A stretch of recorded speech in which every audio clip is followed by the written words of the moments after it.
Ruchim Aboim B'Shem Yigin Shir Torah. Mr. Sposim, I'd like to welcome everyone tonight to the final shir of this summer's Shiurim series. Ruchim Aboim to all the men here in the main shul, the women upstairs and downstairs, and everyone listening in on the phone system or watching through the live stream. I'd like to give a big yeshakach to Mr. Mendy Pomerantz for sponsoring tonight's shir. I'd like to give a big yeshakach to Mr. Mordechai Sapoznik for sponsoring tonight's shir as a schus for Simchas and his mishpacha. Tonight we have the cover to have with us Rabbi Moshe Weinberger, Shlita Rav of the Good Shul, the Flatbush, speak on an important topic as we think that the summer is drawing to a close, but he's going to speak on the topic of starting fresh. It's my cover to call in Rabbi Weinberger for tonight's drasha.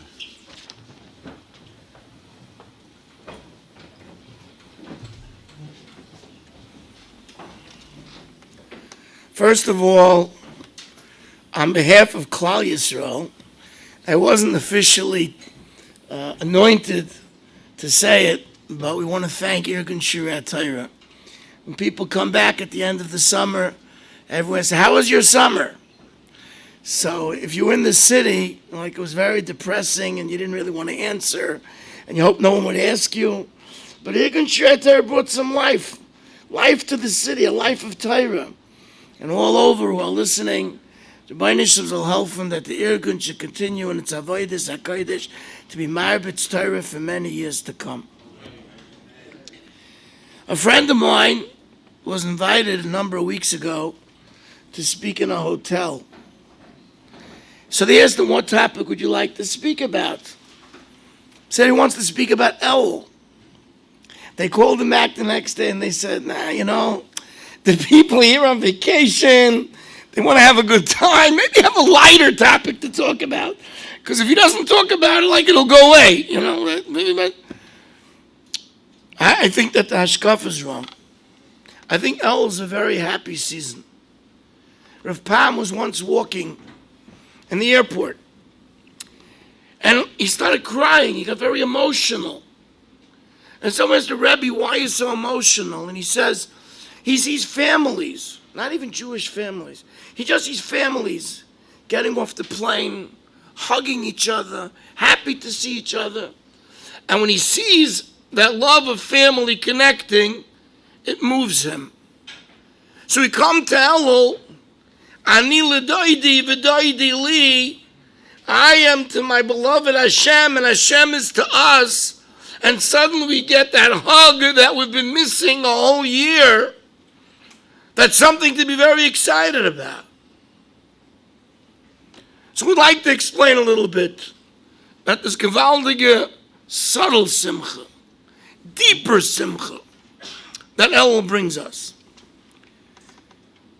There's a lot of Rashi Tevas for Elul. Some are famous, some are not. One of the less famous ones is brought down in the Kitzur Shulchan Aruch. When someone kills somebody by accident, the halach is he has to go into Golus. He has to go to a city of the Levium, and that protects him from the Goyal Adam, from the relative of the one that he killed, to kill him. And the pasuk says, "Alakim ina liyodai v'samti l'chamokim." Hashem made this happen that you should kill someone b'shoigeg. V'samti l'chamokim, I will make you a place of refuge. Ina lecha yodai v'samti lecha spells Elul. So Elul is connected to Ari Miklat. Ina liyodai v'samti lecha. So one can understand this simply. There's an Iyam Miklat in space and there's an Iyam Miklat in time. One is our sanctuary in time. Where do we run during the calendar year to save ourselves from our own skin and from the Yetzer Hara that runs after us on a constant basis? You run to Elul. Like the Reitzeach runs to their Mikla, to the city of Levium to be saved, we wait with bated breath for Elul because that's our refuge. But I think we can go a little deeper than that. There's an unbelievable Daskenim Balei Tosfos in Parshas Veschanon. It says, Oz Yavdu Moshe. Moshe went ahead and he separated the 3 cities that were Evar Yarden. Moshe never went into Eretz Yisrael proper. So he put aside the 3 cities that were going to be cities of refuge. Zokta Daskena Balitoises, Oz Yavdol Moshe, Oz Yoshia Moshe. When Moshe put aside the 3 cities of refuge, he sang Shira. He said he was worried. What is this Reitzach B'Shoigeg going to do? Hashem says that spilled blood will only be compensated with spilled blood. So when he saw that there was a way out, he sang Shira. And Moshe says, I know what he felt like. I also killed somebody and had to run away. So Moshe sang Shira. And then there's another Zaskein Balitaisis. And the next word says, Mizrach Shemesh. He says, all Reitzchim run to the east. All murderers run to the east. Adam, Cain, Kin Maskanei, they ran to the east. All Reitzchim run to the east. Mizrach Shemesh.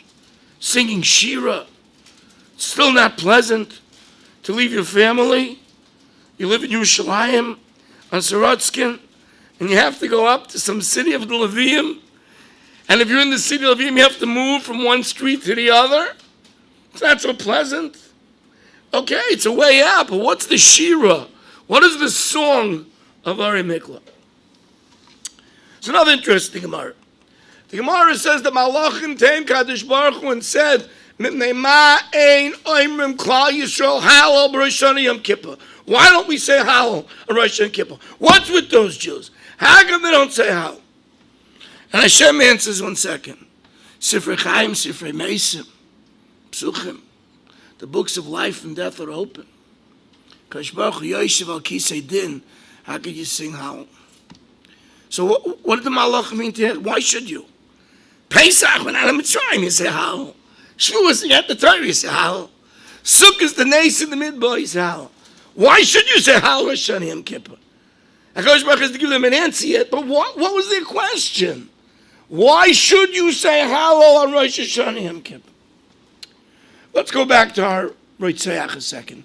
Let's see what happened to him. He went to the forest. He wanted to chop down a tree. Okay? So woodchopper. Woodchopper by trade, perhaps. He goes, and as he swings his hatchet, the metal becomes detached from the wood and kills somebody else in the forest. That's the case in the Torah. What did he do wrong? What did he do wrong? Is he a klutz? Shlamazel? What's his problem? So I venture to say, I'll tell you what his problem is. He didn't care enough about life to do the due diligence you have to do. A lot of us have cars today with beautiful pictures of what we're backing into, and it still says, check your surroundings. You don't want to hurt anybody. If you care enough about life, then you don't do things that can endanger someone. You take every precaution possible. Why didn't he check what was going on? Why didn't he check his hatchet? Why didn't he look into the people around? Life didn't mean that much to him. You know, life doesn't mean a lot to everyone. There's a radio show a few years back, call-in program. And they were discussing 3 questions. Question number 1, is there life after death? People call up, give their opinion. There is life after death. There's no life after death. And the second question was, if there's life after death, where do you think you're going to go? Upstairs or downstairs? Okay? Jeden teilt sich opinion. My Rebbe once used to say over, a fellow came to shul, and he clapped Ya'alev v'yavai, and the other person said, Lo Ya'alev, Lo Yavai. Just, what is this? I have opinion. You have opinion? Yes, Ya'alev v'yavai. No, Ya'alev. I'm going to go upstairs, you go downstairs. And the third question was, what do you like better, old Coke or new Coke? Those were the 3 questions. Is there life after death? Where are you going? Diet Coke or Coke Zero? Equally important questions. That's called life. There's a fellow in the hospital, a boy 19 years old, terrible car accident. He's on all types of machines. And the doctors got together and they wanted to pull the plug. It was one from a doctor, and he wanted to save the boy's life. She said, I want you to tell me, he says to this room of doctors that were consulting, what is your quality of life on 1 to 10? 10 being the highest. No, Dr. So-and-so, what do you say? He's out there like this. I'm divorced. My kids don't have anything to do with me. I'll call my quality of life a 6. Turns around to the other person, what's your quality of life? 7, 5, 4. He says, let's go ask this boy, this Jewish boy, let's go ask him what his quality of life is. So they go over to this boy on the machines and they say, Mark, tell me, 1 to 10, what's your quality of life? He says 10. He says 10. He says, how could be a 10? He says, I wake up in the morning. I open my eyes. I could breathe. I could pray to my Creator. I could say Moidani. That's a 10. Now, so what's life? Diet Coke, Old Coke? Or is life Moidani L'fanecha Malachai V'kayim? Merrill Diskin had a sick lady he used to go visit, very ill. And one time he went to her and she says, it was before Rosh Hashanah, he says, give me a bracha for Arichas Yom, I want to live a long life. He asked her, why do you want to live a long life? You're suffering so much.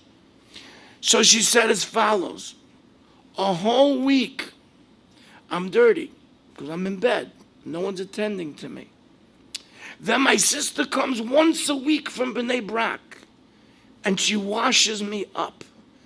And I'm able to make a bracha. So for that once a week that I can make a bracha, for that I need Arichas Yom. And this person goes into the forest. Life doesn't mean much to him. You know, all the things that we live for. So let's say someone who's not religious, he dies. So people feel bad. He never had a chance to go to a baseball game. He didn't have a chance to eat this. He didn't have a chance. He doesn't need it right now. But if a person is a Yid, and every second of life is a mitzvah, and every second of life is connected with the Eibishter, so life has value. Life has meaning. And this fellow in the forest didn't understand. So here's what we're going to do. We're going to send him to the city of Levium. A lot of places we could have sent him. Send him out of Eretz Yisrael. No. We're not out to punish him. We're out to give him a new lease on life. We're out to give an opportunity to get it right. You who don't understand the value of life, go live in the city of Levium. They're not running after the mundane. They're not into business transactions. They're sitting and being over Hashem a whole day. Imagine someone who walked into yeshiva for the first time in his life. How taken aback he would be.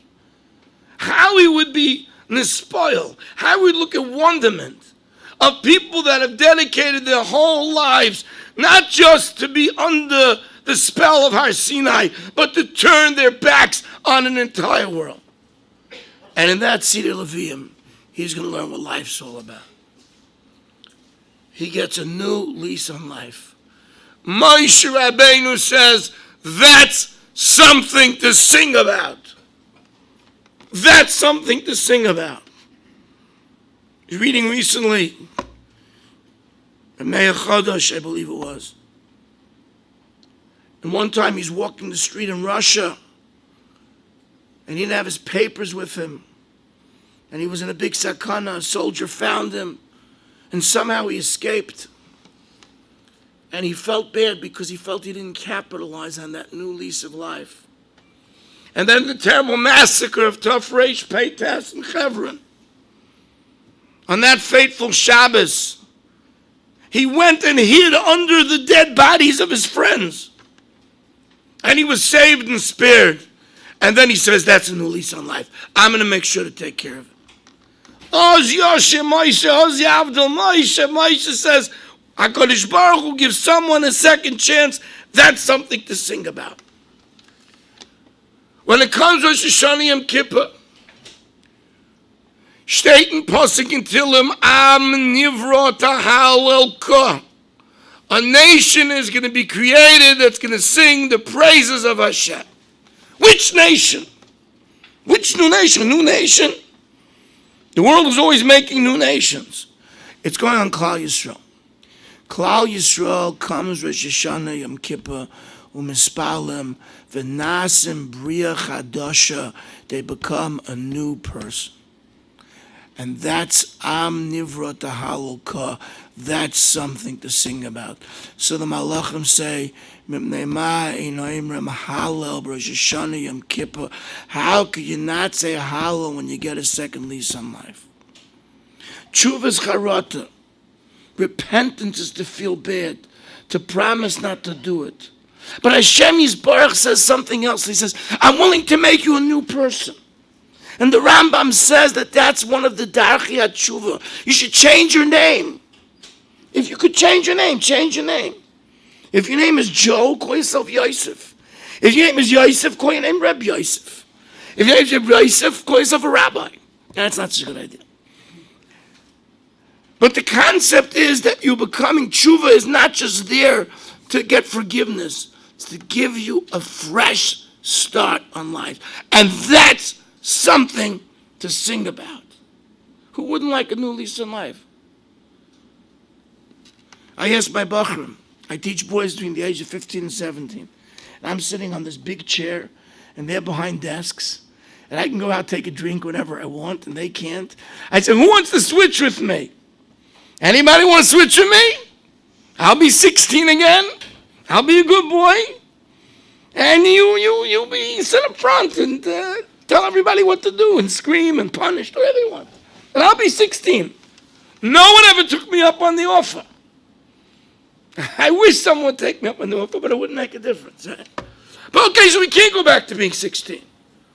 But we could be 20, 30, 40, 50, or 60, or 80, or 90, with everything we know, and start over again.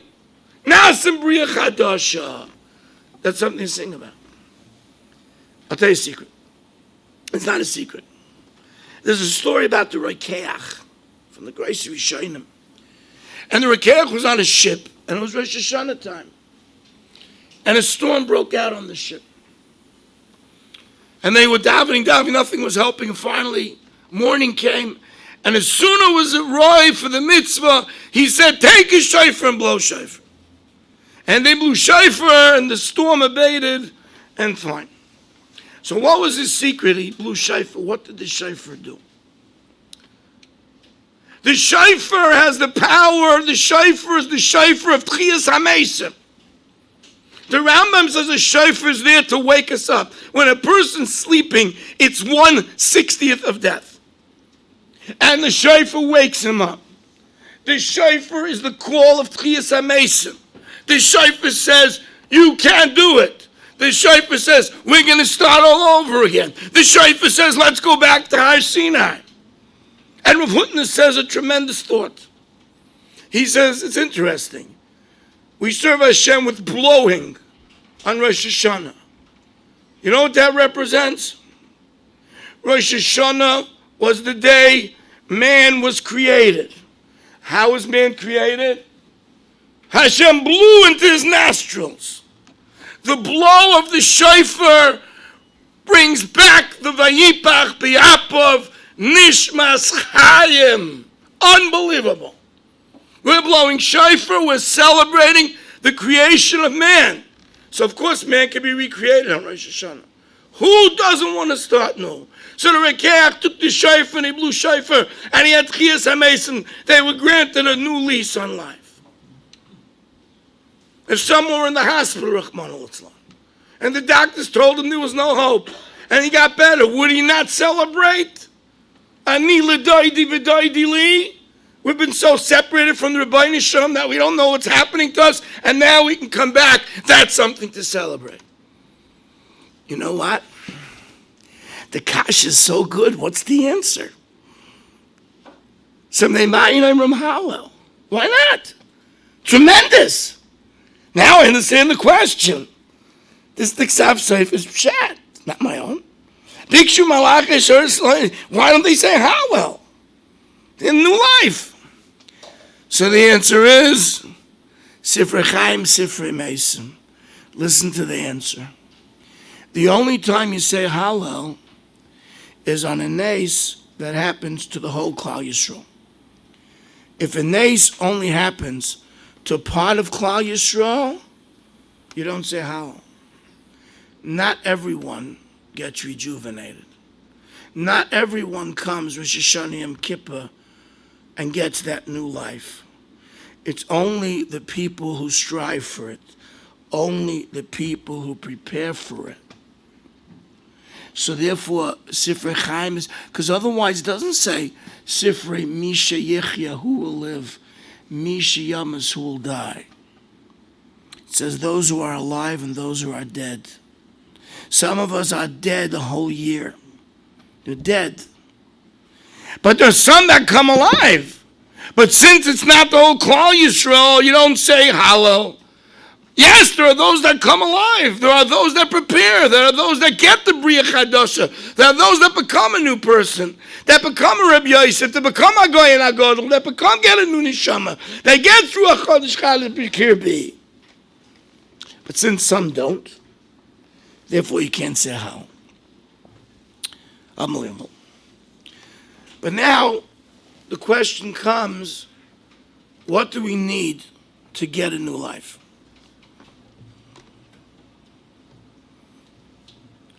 What holds us back? The first thing that holds us back is some of us don't want a new life. We're very happy with the life we have. There was a fellow who was a maskell. He came to Cleveland. He came to Telz. And he called Rebbe Yemei Blach because he knew him from Telz. And he told Rebbe Yemei he's in Cleveland. Rebbe Yemei says, well, if you're Cleveland, why don't you come into the yeshiva? He says, I'll tell you, I lived my life one way the whole time. I really don't want to change. And I'm scared if I come to the yeshiva, I'm going to change. And therefore he didn't come to the yeshiva. Story I read about a boy went off the derech, as we call it. He had some issues. He left yeshiva. He met up with the wrong crowd. And he was having a great time. One day he found out that a friend of his has Yana Machla. He's dying of cancer. So he davened for him, and he davened, and he prayed, and he cried, and it didn't help. And he sat there by the levaya, he sat there by the funeral of his friend, and he looked into the grave, and he said that he's not taking anything with him. Not his smartphone, not his fancy socks, not his cool leather jacket, not his car. And he was very nis'orer. He was very awakened. And he went to Eretz Yisrael, he went to yeshiva, and he became a yeshiva man. He came back a few years later from Eretz Yisrael, and he met his friends, and his friends were the exact same. They hadn't changed at all an iota.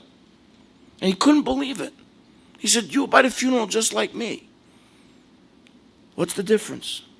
The difference is that he always had the spark in him.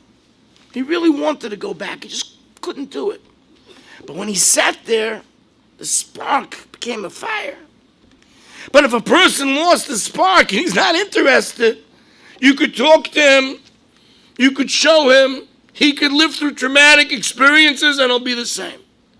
So the first thing is, do we want to become a different person? Do we want to? And a person should have a shifa. A person should have a desire to become great. You know, there used to be there's a drink called V8. Some of you, still it's kosher today. I don't know if it was kosher growing up. It's like a tomato juice. So there was an advertisement for V8. This fellow drank a soda or something else, and then he bangs himself on the head and says, I could have had a V8. How many people go through life clapping them on the head? I could have, I would have. I could have. When we were playing ball as kids, if we had a question, we did a do-over. I love that, a do-over. Like a do-over. It's found an interesting medrash. It says like this. Pnei Moshe Pnei Chama. Moshe's face was like the face of the sun. Yeshua's face, Kipnei Levana, was like the moon. Amru Zekanim Shabai Sadar. The Zekanim said, the elders in Yeshua's time said, Oil Ise Busha, Oil Ise Klima. What an embarrassment this is. Now simply we understand as follows. They had a leader like Moshe Rabbeinu, whose face was like the sun. Now they have a leader like Yeshua, whose face was like the Levana. They're embarrassed that they have such a leader. That's the simple pshat. I want to what Reb Chaim Volozhin says. He says, Al Pi Mashal. It was a city of people who were as lazy as you can imagine. Work was poison to them. They also were extremely poor because they didn't work. This fellow drove in with a huge limousine, an entourage, and he comes into the city and says, who would like to come work for me? Work. One guy says, listen, poverty-stricken, there's no way to live. I'll come work for you. Fine. He comes and works, comes back 3 months later. He's not driving a limousine, he's driving a Toyota. He's dressed nicely. He comes out, everyone runs away. So he says, where's everyone? He says, well, we're embarrassed from you. He says, I don't understand. The other fellow's much richer than I am. Why weren't you embarrassed from him? He says, I understand. He inherited his money from his grandpa and his great-grandpa. We couldn't have been like him. But you, we could have all been like. We could have all gone to work like you. So you were embarrassed from. You can't be Moshe Rabbeinu. He's the sun. But what's the Levana? What's the moon? A reflection of the sun. If you hang around the sun, you could become a reflection. They were embarrassed that they didn't take advantage of a situation. So a person's very satisfied sometimes with a little in Ruchnias, but not satisfied with a little in Gashmias. If a person says, well, that's my nature, I'm a satisfied fellow, so why are you working so hard and why are you trying to make this big fortune? Just like you're not so interested, you say, I'm okay. I daven 3 times a day, I learn a little bit, I'm a good boy. I don't need more, I don't want more. So how come in everything else you want more? So obviously the answer is because one thing you think is more important than the other. That's the answer. But where's the she'ifa? Where's the ambition? Where's the drive to become great? Nah, it's too late. That's the second problem. You think you can't. That's a different issue. But first you have to want. First you have to dream. You have to have a chaloim. You have to have Yosef's dream. They're going to become a melech. You'll become a melech. That's the first thing. We have to want. To want to come close to Hashem. We have to want to be Eved Hashem. We have to appreciate what it means to be an Eved Hashem. We have to understand the richness of life of an Eved Hashem. But then we have to believe we can do it. And that's already a new step. Most people are locked into the concept that they can't. They can't. And that I saw by Reb Shimshon Pincus the other day. He says, it borders on apikourses. That's his lashon. It borders on apikourses. What do you think? That anything you do in life doesn't need Shayta Dishmaya? You think there's anything in life that you do that doesn't need Hashem to help you? So you think that if you want to become great and you make that first step, you don't think Hashem can make you a Bria Chadasha? You don't think you could be that new person? My Rabbi Reb Gifta used to always say over from Reb Simcha Zisel Marshall that there was a king, and this king said, anybody who can climb this ladder gets half my kingdom and my daughter. But the ladder was on a funny angle. And after 3-4 steps, whoever climbed it became dizzy. One fellow says, listen, if the king said you could do it, that means you can do it. So he went up 1 step, 2 steps, 4 steps. The world is spinning. 5 steps, 8 steps, and there's 100 steps to the ladder. How's he going to do this? And when he got to the 10th step, a magnet came and pulled him up the next 90 steps. That's what it means. HaKadosh Baruch Hu says, "Uvocharto b'chayim." Choose life. Choose to become a new person. You can't do it. All you can do is choose. Choose. Take the first step. I want to tell you something which is, I think, remarkable. The Beis Halevi says as follows. He says 6 days of the week, Kosh Baruch created the world, and the seventh day Hashem rested. So the Medrash says a very fascinating mashal. It says like somebody who's fashioning something with a hammer, and he lifts the hammer, that's the 6 days of the week. When the hammer comes down, that's Shabbos. That's the mashal. Again, lifting the hammer is the 6 days of the week, and the hammer comes down is Shabbos. And we find also, it says, Vayechal Elokim b'yom hashvi, sounds like he did do something on Shabbos. So what happened on Shabbos? And in Shabbos davening, we talk about Brias Olam, but nothing really was created on Shabbos. So here's what the Beis Halevi says. Beis Halevi says that HaKadosh Baruch Hu made something new every day of the week. Shabbos is HaKadosh Baruch Hu renewing the world every second. The celebration of Shabbos is nothing new was created, but what's happening on Shabbos is Hashem renews the world every second. Every second there's really a new creation taking place. When I was a child, I lived in Brighton Beach. Used to go to Coney Island. And for 5 cents, you could see a movie. There was no movie. I'll tell you what it was. There was a picture of a person, let's say, picking up their hand. So there was, let's say, 100 pictures, each one a little higher. You flipped the dial, and if you flipped it fast enough, so you saw, it looked like a person picking up their hand. Sometimes it got stuck, a nickel's a nickel, didn't do too much. And then in the middle, the person's hand stopped because it wasn't going. Because the whole thing was an optical illusion. It was so fast that the eye didn't see. That's what this world is. This world is an optical illusion.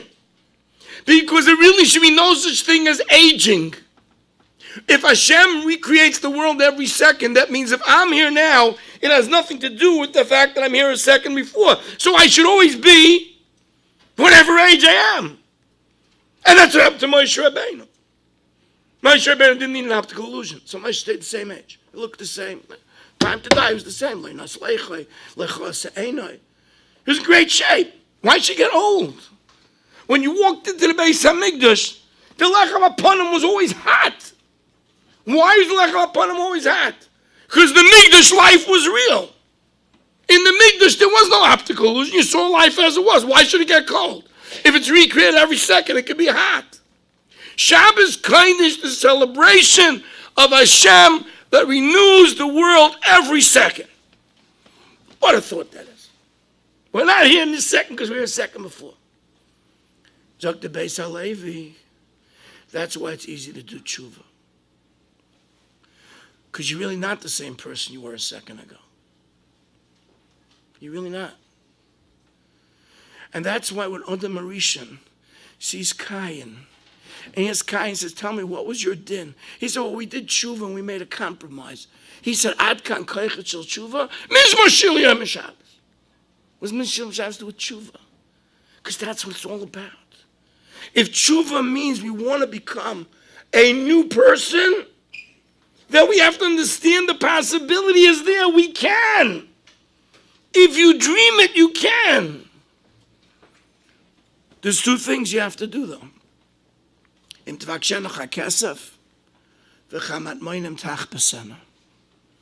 have to want it like you want money, and you have to search like you search for a treasure. You have to want, and you have to work. I don't know, if somebody was sick with a very, very shvera disease, and the doctor told him that what he has to do is have a certain diet and run 2 miles every day, I think he would do it. So HaKadosh Baruch Hu says like this, you have an L. I want you to start fresh. I want you to get to the point where you could begin life over again. I want you to get to the point that all the averos that you did in the past, not only are you forgiven, but they're not haunting you. And they're not inciting you. And that's tahara. I don't feel it anymore. My desires are different. To come to that total Bria Chadash is a great level. But in some way to be new and renewed, what an opportunity. Okay. So we established that we could become new. We established we have to want. And we established that we can. And it's in the making. And everyone can understand now how. So where do we start? Where do we start? Where do we start? Okay, where do we start? Rabbi Petersburg is a very interesting question. Rabbi wants to know as follows. When a person does a mitzvah, he gets Kedusha. Asher Kedushan of mitzvah Yisaf. Chaim Volozhin explains, a person does a mitzvah, he's surrounded by Kedusha. And that's his Gan Eden. The neshama goes and sinks into that Kedusha. Every time you do a mitzvah, you makadish yourself, you elevate yourself, you surround yourself with the Or of Gan Eden. Every time you do an Aveira, what happens? The other way around. Kayach HaTumah. If we took account of mitzvahs against Aveiras, it does not make sense that a person should be pulled by his Kayach HaTumah. How many mitzvahs do you do in a day? Person wakes up, he starts davening Moedani, Nitil Shidayim, Kriya Shema, Tefillin, Tzitzis. It's unbelievable. And then he does an Aveira. Not doing a mitzvah is not like doing an Aveira. So if you think about it, why doesn't the Kedusha of mitzvahs that we do protect us from doing Aveiras? We have so much Kedusha in our lives.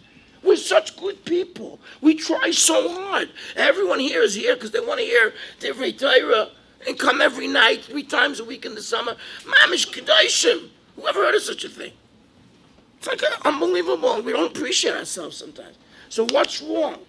Why doesn't the power of our mitzvahs supersede the type of our Aveiras? This is Reb Itzel's question. We should never have any desire to do an Aveira. We should be full of Kedusha. So he answers like this. Depends how you do your mitzvah. It depends how you do an Aveira.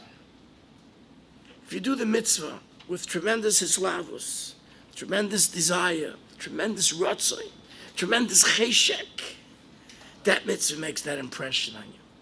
If you do the mitzvah to the last iota, with every digduk and halacha, that mitzvah is makadosh. But if you do the mitzvah robotic, and you're not makbid on the details of the mitzvah doesn't do for you what a mitzvah could do for you.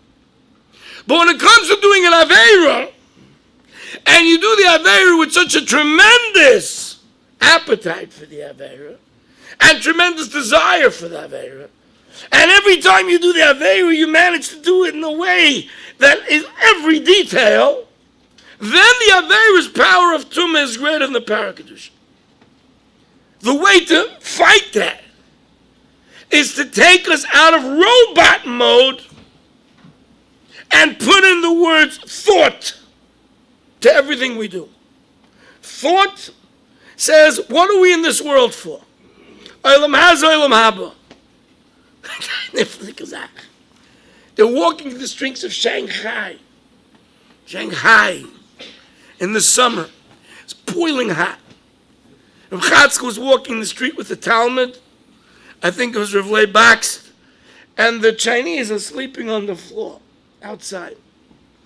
So he turns around to Rav Leib and said, would you do that?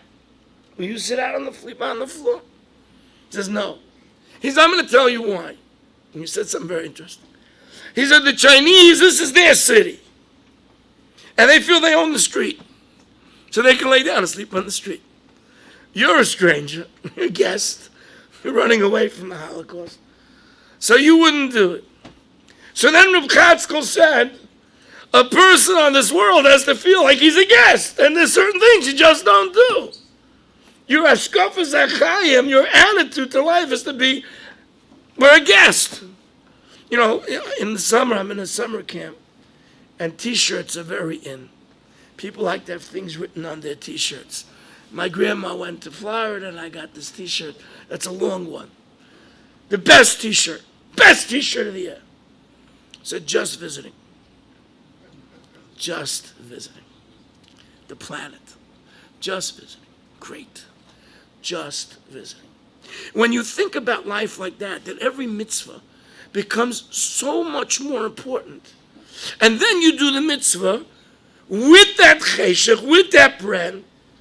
In order to get a fresh start, you got to start being fresh. And say it again. In order to get a fresh start, you got to start being fresh. Where's Chaim? Why do you want to live? That's life. Oh, Yosef Chai. Oh, Yosef Chai is breathing. That's not Chaim.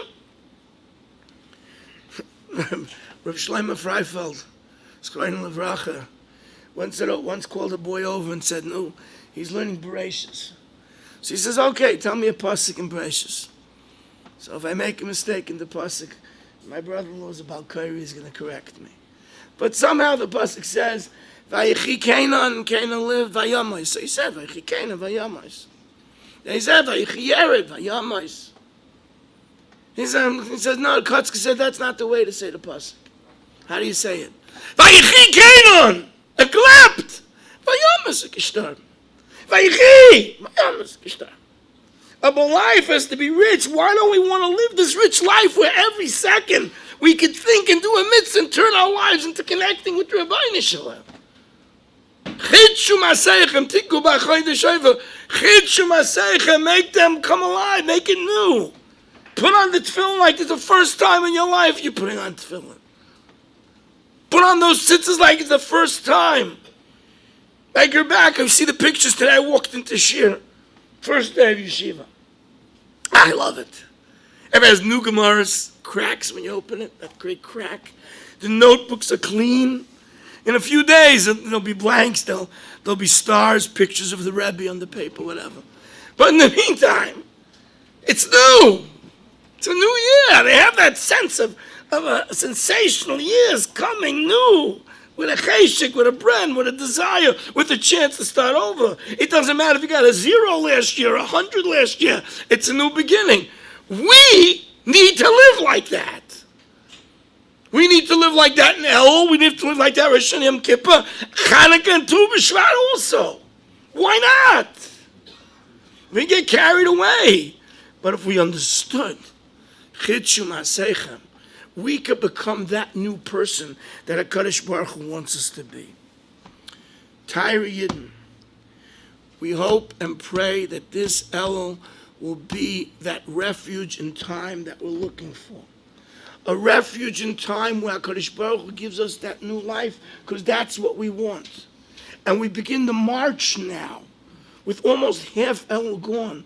The tshuva process leads to the darkei tshuva, which is I'm a different person. We want it, we could do it, and yet Hashem, I'll give it to us. Thank you very much.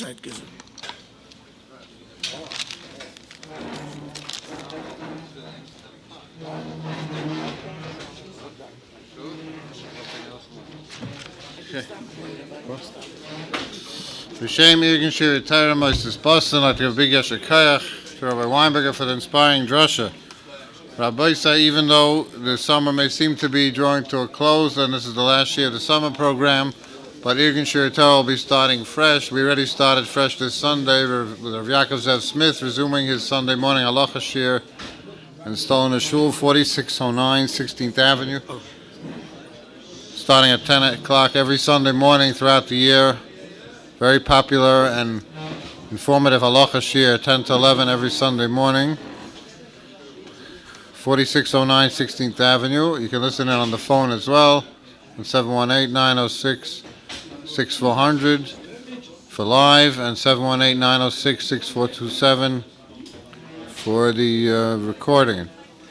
I'd like to give a big yasher to Mr. Mendy Pomerantz for sponsoring tonight's shir. We'd like to give a big yasher to Mr. Murab Chayis Opoznik for sponsoring tonight's shir as a schus for Simchus and his mishpacha. I'd like to give a big yasher to the Boston Beis Medrash, Rosh's the Boston Rebbe Shlita, for hosting the shiurim the entire summer and for 23 summers, Baruch Hashem, and to all the Askanim who helped out with the shiurim, the Rabbi Kimmel and his sons Yaakov Kimmel, Ari Kimmel, and Shlomi Kimmel, and all the friends who helped set up each night. CDs of tonight's show will be available shortly. Shekar to everyone for coming tonight and throughout the summer. Ksivach Sima Tov and a good Geben Shiar. Chananya ben Akash Yoimer Rotzak Kadosh Baruch Hu Lezakes Yisrael Afik Hebram Torah Mitzvah Shenema Adonai Chofes Aman Tzidkoi Yagdol Torah V'Yader. Amen.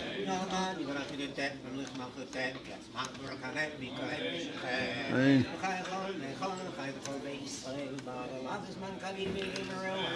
Amen. Yishmei Rabbi Morach Olam.